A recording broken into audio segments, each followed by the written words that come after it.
дар саҳнаи озмуни шаҳри мисс Душанбе 2026 рақобати ҳунару истеъдод идома дорад.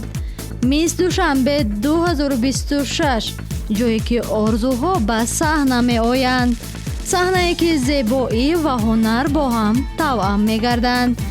аз садои ҷовидонаи шоҳнома бо чанд забон то суруди пурифтихори ман ориёиям, аз рақси миллии дилфиреб то навои сеҳрангези пианина, аз санъати баланди ҳунарпешагӣ то маҳорати нақшофарии таъсирбахш, аз ороиши рӯю мӯй то духтани либоси миллӣ.